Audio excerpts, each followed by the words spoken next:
Can you give us an update on the President's plans for his tariff agenda? He spoke a lot about this yesterday, and there's a couple of dates coming up that he's spoken to. Number one, February 1st, he's alluded to both the potential for tariffs for Canada and Mexico, but also China to take effect on those days. What's he thinking about that? Yeah. Should those countries expect that? Again, he was asked and answered this question this past weekend when he took a lot of questions from the press, and he said that the February 1st date for Canada and Mexico still holds. What about the China 10% tariff that he also had mused about last Tuesday going into effect on the same date? Yeah, the President has said that he is very much still considering that for February 1st. Separately, yesterday he talked also about sectoral tariffs on, for instance, pharmaceuticals as well as semiconductor computer chips. He talked about steel, aluminum, and copper. What's the timeline on those?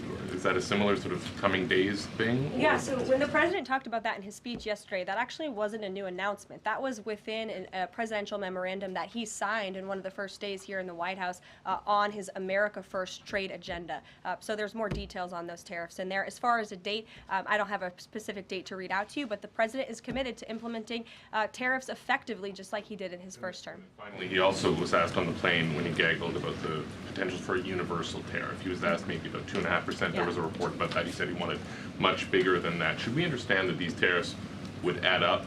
You know, in other words, you might have country-specific tariffs like Canada, Mexico, China. You might have sectoral tariffs like on pharmaceuticals, as well as a potential universal tariff on top of that. Do these stack on one or the other, or would one sort of take precedence over another? All I can point you to is what the President has said on this front. The February 1st date for Canada and Mexico, also the China tariff that he has discussed. He rejected the 2.5% tariff. He said that was a little bit too low. He wants it to be higher. I'll leave it to him to make any decisions on that front. Phil Weichman. What the Mexicans and Canadians have done so far, do you have any comment on whether that has met the bar, what he wants to see on fentanyl? Thank you. I won't get ahead of the President again on advocating to foreign nations on what they should or shouldn't do to get away from these tariffs. The President has made it very clear, again, that he expects every nation around this world to cooperate with the repatriation of their citizens, and the President has also put out specific statements in terms of Canada and Mexico when it comes to what he expects in terms of border security. We have seen a historic level of cooperation from Mexico, but again,